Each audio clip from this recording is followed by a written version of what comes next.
Now it's start. देखें जी, ये इतनी सारी बातें देखकर परेशान ना होइएगा, लास्ट वीडियो देखेंगे तो समझ आ जाएगा कि हमने ये काम क्या किया था। हम बेसिकली जो स्टडी कर रहे हैं वो ऑब्जेक्ट एंड इक्विलिब्रियम को स्टडी कर रहे हैं। एंड यू नो इक्विलिब्रियम का मतलब क्या होता है कि या तो ऑब्जेक्ट रेस्ट में यूनिफॉर्म में है। इस वक्त इक्विलिब्रियम का मतलब यह है कि ये सारी फोर्सेस जो हैं वो बैलेंस्ड हैं। हमारा पहला जो काम था इस एग्जाम्पल में, उसकी मोटी मोटी चीज़ समझा देता हूँ। वो मोटी मोटी चीज़ क्या थी? वो मोटी मोटी चीज़ ये थी कि हम लोग बेसिकली एक लैडर को रखा है दीवार पे और हम ये चेक कर रहे हैं कि यार कितना होगा कोफिशिएंट ऑफ फ्रिक्शन कि ये स्लिप ना हो,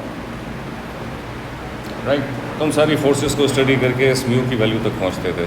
इसमें हमारे 3 मेजर स्टेप्स होते थे। हम फोर्सेस को हॉरिजॉन्टली कन्वर्ट करते थे, देखते थे कि क्या बैलेंस है, और वर्टिकली, और फिर निकालते थे moment about this point B, right. फिर हम देखते थे moments about this point B. अच्छा तो ये काम आप उस एग्जाम्पल में देखेंगे तो हो जाएगा, समझ आ जाएगा। अब इसी तरह से एक और एग्जाम्पल देख लें। देखो जी, एक यूनिफॉर्म रॉड है, rod uniform rod of mass m and length 2a is held in equilibrium by a light inelastic string of length 2a। जब लाइट inelastic कह रहा है तो इसका मतलब है वेट 0 कंसिडर करेंगे इस स्ट्रिंग का, लेकिन रॉड जो है उसका मास गिवन है तो उसका वेट होगा कुछ ना कुछ। Anyway, and by a frictional force due to the rods contact with the rough vertical wall. अब एक फ्रिक्शनल फोर्स है, ये एक रफ वर्टिकल वॉल है, उसके साथ कुछ फ्रिक्शन है, एक ये, और यहाँ से एक लाइट स्ट्रिंग अटैच की हुई है, right. The rod is on the point of slipping downwards.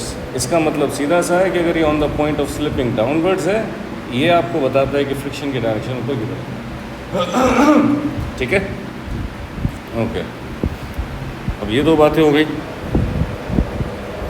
So by resolving forces and taking the moments at an appropriate point, find the range of values of mu, यानी कि coefficient of friction, so that rod does slip down, कि वो slip हो। हमने इससे पहले example में देखा था कि range of values of mu क्या हो जिससे स्लिप ना हो। अभी वो पूछ रहा है जिससे स्लिप हो। हम निकालेंगे इज इक्वल्स टू पर ही, on the point of moving पर ही। फिर लेस देन और ग्रेटर देन इस सेंटेंस को देखकर डिसाइड कर लेंगे। अगर स्लिप होना है तो इसका मतलब है कोफिशिएंट कम होना चाहिए जो निकलेगा। अगर अवॉइड स्लिपिंग है तो मतलब ज़्यादा होना चाहिए, मतलब ग्रेटर देन इक्वल्स टू बनेगा। स्लिप में कम होगा, है ना, क्योंकि कोफिशिएंट बेसिकली रफनेस की एक्सप्लेनेशन है। रफनेस कम होगी तो स्लिप होगा, रफनेस ज़्यादा होगी तो स्लिप नहीं होगा। अब आ जाइए, अब वही काम जो मैंने बताया था कि भाई हम पहले हॉरिजॉन्टली देखेंगे, फिर वर्टिकली देखेंगे, और फिर मोमेंट्स को देखेंगे। सही, आ जाइए। अब देखो, हॉरिजॉन्टली देखो, हॉरिजॉन्टली देखो तो आप जानते हैं कि कॉन्टैक्ट फोर्स की डायरेक्शन आर है, और उसको बैलेंस कौन कर रहा है? जो ये स्ट्रिंग है, ये जो फोर्स लगा रही है उसको हम जानते हैं कि टेंशन कहते हैं, राइट। अब अगर ये लेंथ 2 है, इसकी भी लेंथ 2 है, इसकी भी लेंथ 2 है, तो इसका मतलब इसकी जो डायरेक्शन बैलेंस कर रही है 60 का हाफ, यानी कि 30, यानी कि t cos 30, है ना। तो r is equal to t cos 30, सही। और अगर वर्टिकली देखें तो भाई वर्टिकली क्या है? वर्टिकली मामला ये है कि t sin 30, t sin 30, और t sin 30 को बैलेंस कौन कर रहा है? अच्छा, t sin 30 भी ऊपर है, फ्रिक्शन भी ऊपर है ना। t sin 30 को उन्होंने t cos 60 लिख दिया, बात एक ही है। चलो वहाँ से लो, मतलब टी साइन 30 कहूँ या टी कॉस 60 कहूँ, गाल सही है ना। Cos 90 minus theta is sine theta. तो एनीवे अब फ्रिक्शन की डायरेक्शन भी ऊपर है,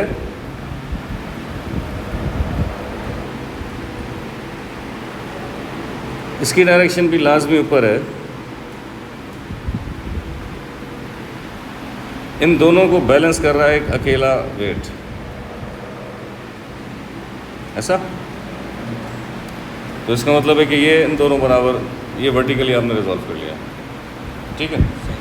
अब टेकिंग मूवमेंट अबाउट ए, अब मूवमेंट आपने लेना है अबाउट ए, तो वो कैसे लेंगे? Movement about A is a job to do. देखो ये जो नीचे फोर्स आ रही है,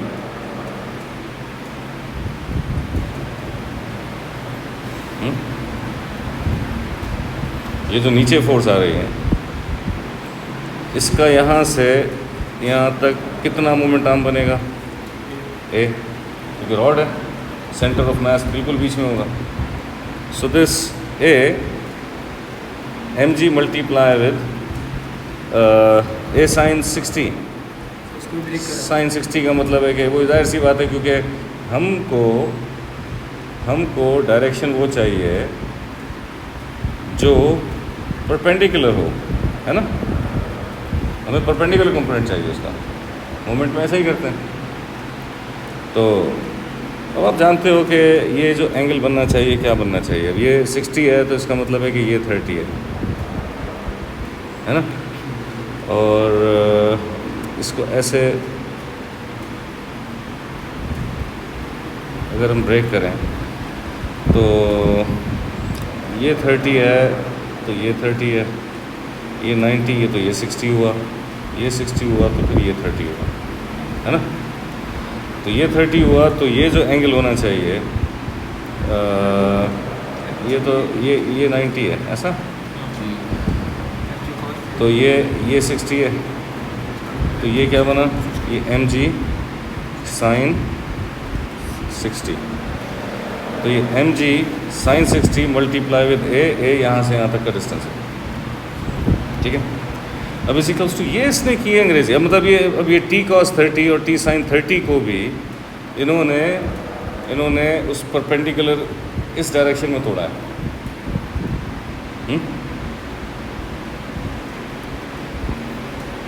हमारे पास थोड़ा सा आसान काम है। इस टी कॉस 30 और टी साइन 30 को इन्होंने टी कॉस 30 और टी साइन 30 को तोड़ा है उसी हिसाब से इस डायरेक्शन में कि जो इस डिस्टेंस पर परपेंडिकुलर होगी। लेकिन मैं चाहता, अगर सोचो ज़रा, एक थोड़ी सी डायरेक्ट बात बताने लगूँ कि मैं इस टी को ही इस डायरेक्शन में कन्वर्ट कर लेता तो आसान हो जाता ना। कैसे? मैं जानता हूँ कि ये 90 है,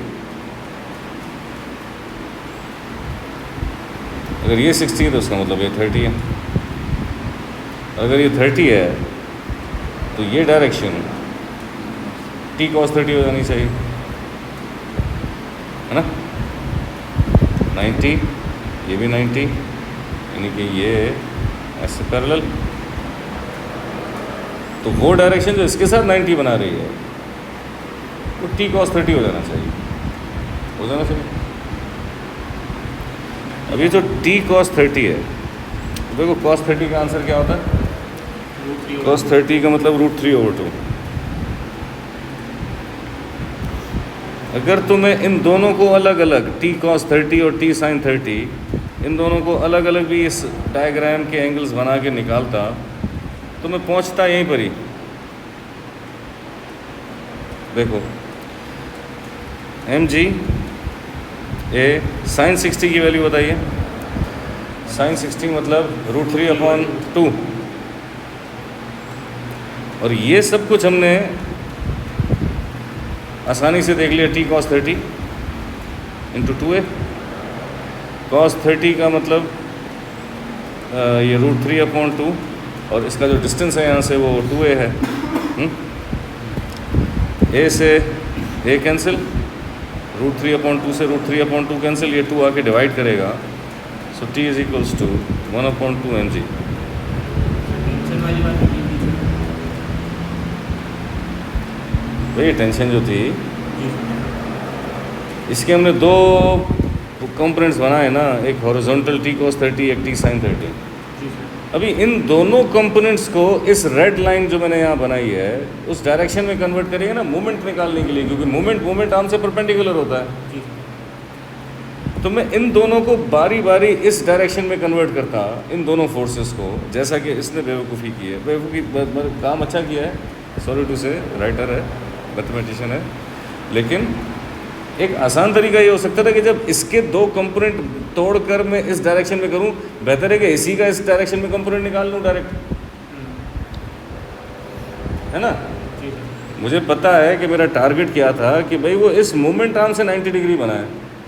मुझे पता है ये 60 है, 90 - 60 करूँगा ये 30 आ जाएगा। तो मैं ये टी कॉस 30 निकाल के अपनी ज़िंदगी आसान बना लूँ ना। तो मैंने टी कॉस 30 को निकाला, इन सबको भी प्लस माइनस करते, तो जहाँ यहाँ पे पहुँचे t is equals to 1/2 mg में, ये भी तो t is equals to 1/2 mg पे ही पहुँचे। अब क्योंकि हम जानते हैं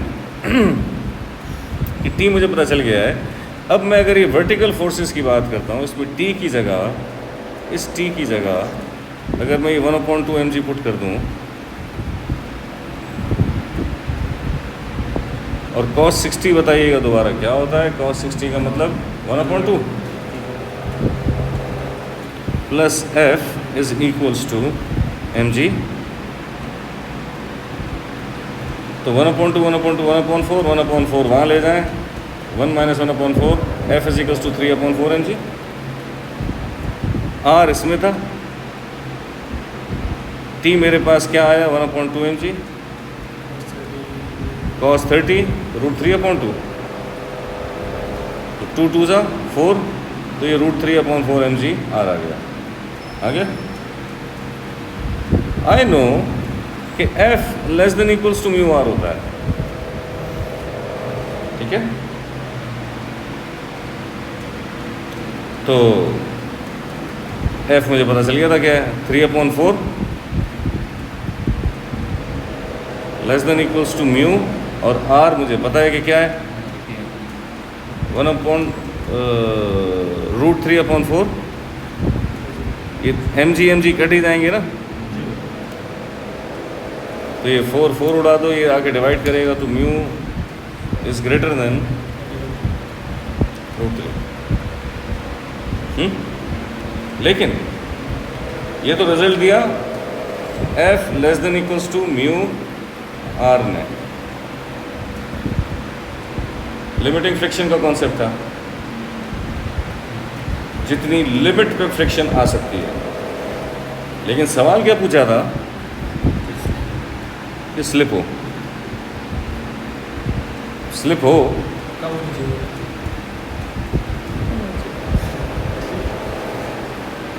ठीक है। रोकने के लिए म्यू कम से कम ये, और आगे मतलब रफनेस कम से कम इतनी और ज़्यादा होगी तो इक्विलिब्रियम की कंडीशन पूरी होगी।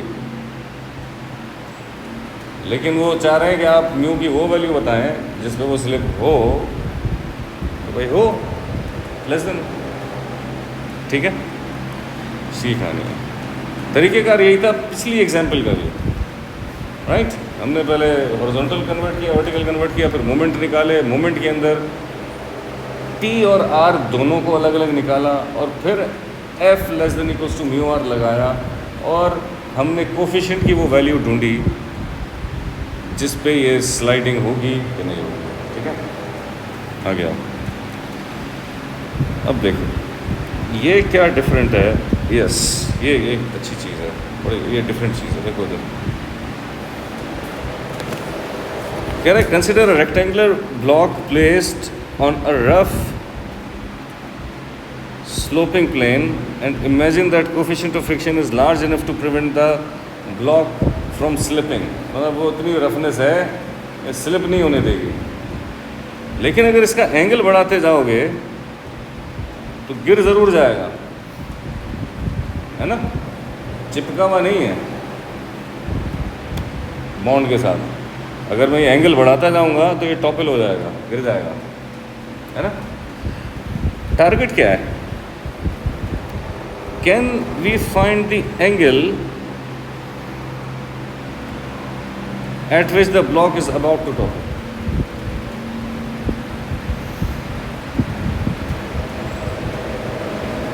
तो बात बड़ी सीधी है.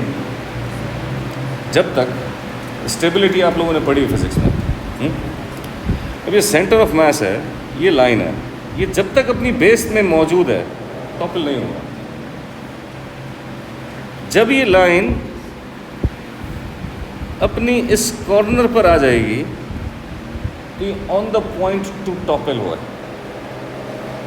और जैसे ही इसने क्रॉस किया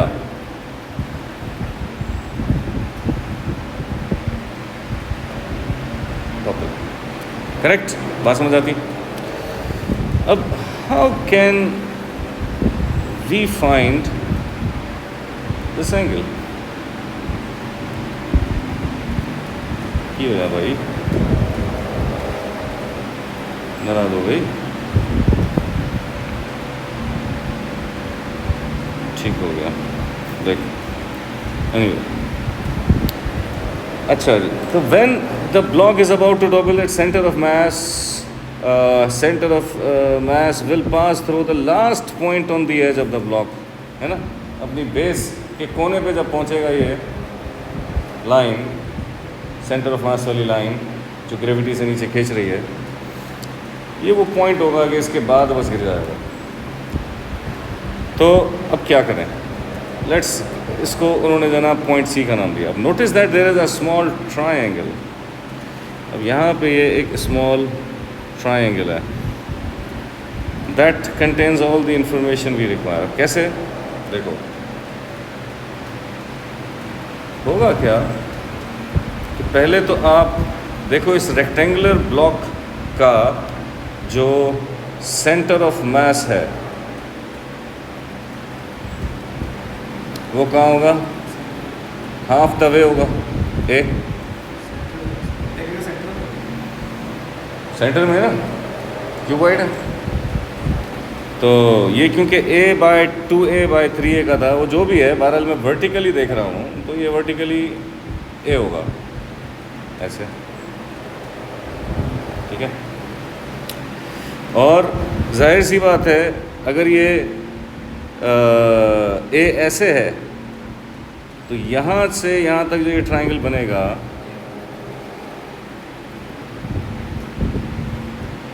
ये a/2 होगा. अब अगर ये एंगल थीटा है, उन्होंने θ2 किया हुआ, तो ये होना चाहिए क्या? 90 माइनस थीटा. ये अगर 90 माइनस थीटा है, लेट्स से θ2 ही है, तो ये वर्टिकल ऑपोजिट एंगल ये 90 माइनस θ2 होगा. अब ये क्योंकि राइट एंगल ट्रायंगल है, 90 में से जब माइनस करेंगे 90 माइनस θ2 तो बचेगा सिर्फ θ2, यानी कि ये वाला एंगल जो है वो θ2 होगा. अब ये जो ट्रायंगल अंदर मौजूद है, it has all the information that we know. अब सोचो, ये a है, ये a/2 है. I can find out this angle opposite over adjacent, tan theta. So tan theta opposite over adjacent, यानी कि a/2 divided by a multiply by 1/a, cancel. Tan theta is 1/2, theta is equals to tan inverse of 1/2, which is equals to 26.6. ये mental math से नहीं होगा, इसके लिए calculator चाहिए, ठीक है. Got the information. बात बड़ी सीधी है। इस एंगल से आपने निकाला, ये जो स्ट्रेट लाइन ऐसे आ रही है, ये 90 माइनस थीटा 2 होना चाहिए, जिसकी वजह से ये वर्टिकल ऑपोजिट एंगल ये और ये बराबर होंगे। ये वाला भी एंगल 90 माइनस थीटा 2 होना चाहिए। ये एक राइट एंगल ट्राइंगल था। 90 में से जब 90 माइनस थीटा 2 करेंगे तो इसका मतलब है ये वाला एंगल थीटा 2 होना चाहिए। Because I know the dimension कि ये a अपॉन 2 है, आई नो द डायमेंशन कि ये a है, तो tan थीटा लगा के इस एंगल पे हम पहुंच गए। अगर ये एंगल बढ़ा, ये लाइन इसकी बेस से बाहर आ जाएगी और ये गिर जाएगा। अगर मैं चाहता हूँ कि ये ना गिरे तो एंगल को 26.2 से कम होना चाहिए ताकि ये लाइन अपनी बेस में ही रहे, अपनी हद में ही रहे। जब वो इस पॉइंट पे पहुँचेगा तो on the point to topple होगा। इससे पहले रहेगा सेफ जोन में रहेगा, है ना। इसके बाद जाएगा, गिर जाएगा। ठीक है, इतनी बहुत तो होगा फिजिक्स में, नहीं ये था नहीं ना। वो था जो पहले पढ़ गए, सेंटर ऑफ बेस वाला। हाँ वो था। का सबसे ज़्यादा रिपीटेड। अच्छा, यानी ये मुझे पहले पढ़ा देनी चाहिए, आप लोगों की फिजिक्स अच्छी हो जाएगी। एएस में पढ़ा दें अगर मैकेनिक्स, एएस में पढ़ाते हैं ना, एएस में पढ़ाते हैं। हाँ, सही है। हाँ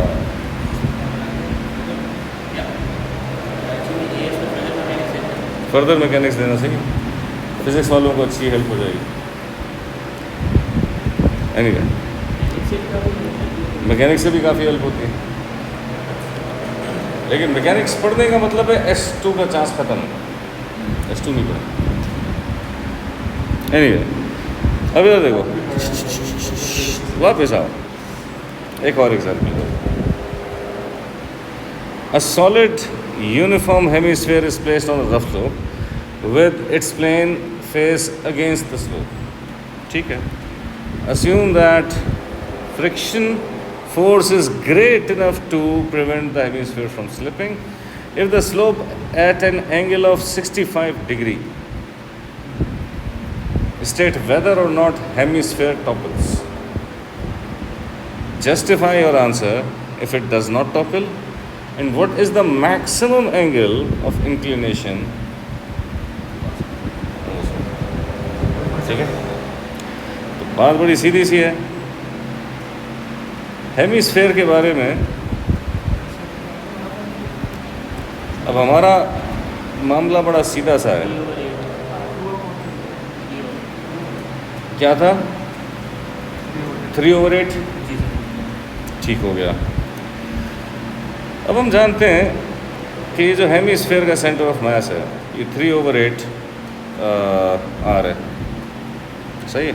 इसमें रेडियस आर ही था, ठीक। तो ये तो हो गया 3/8 आर, और लेट्स से ये डिस्टेंस नहीं पता, अभी होगा कुछ डी। हम जानते हैं कि अगर ये थीटा है तो ये यहाँ पे थीटा बनता है। वेरी सेम कैलकुलेशन है ना। I guess I don't need to repeat. Theta मतलब 90 माइनस थीटा, मतलब ये 90 माइनस थीटा, तो मतलब ये थीटा। सो इसका मतलब ये है कि जो एंगल है वो असल में tan theta is equals to opposite upon adjacent, यानी कि ये बनेगा। ठीक है, on the point to topple, ये जो D है इंक्रीज होके यहाँ तक पहुँचना चाहिए, मतलब this D should tends to R if for the hemisphere to topple. ऐसा ये लाइन यहाँ पहुँचनी चाहिए ना, D R के बराबर होना चाहिए। तो अगर मैं इस D की जगह R रख दूँ अच्छा, उन्होंने कहा कि थीटा 65 पे पहले प्रूफ करें, थीटा 65 पे पहले प्रूफ करें कि टॉपिल नहीं होगा। तो भाई थीटा की जगह 65 डिग्री पुट कर दिया। अब इसमें जो डी की वैल्यू आ रही है वो 0.8 ऑफ आर आ रही है, जो कि of course less than R है। 80% ऑफ आर है ना, मतलब आर से कम है। 0.8 मल्टीप्लाई करोगे आर से, 65 फुट कर दिया ना थीटा में,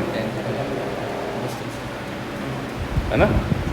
तो उसमें से जो ये डी निकल रहा है वो डी ये निकल रहा है जो कि लेस देन आर है, यानी कि ये डी अभी तक इधर इस लिमिट पे पहुंचा नहीं, है ना। डी इस लिमिट पर पहुंचा नहीं। अब अगर नहीं पहुंचा तो इसका मतलब है कि ये अभी टॉपल नहीं करेगा। अगर तो इसको टॉपल करना होता तो ये डी बराबर होना चाहिए था आर के, है ना। तो इस डी और आर को बराबर रखा, तो बराबर रखा, थीटा निकाला, थीटा की एंगल की वैल्यू आ गई 69.4, है ना। तो इसका मतलब है कि ये एंगल है जो कि मैक्सिमम एंगल है टॉपल करने के लिए, ठीक है।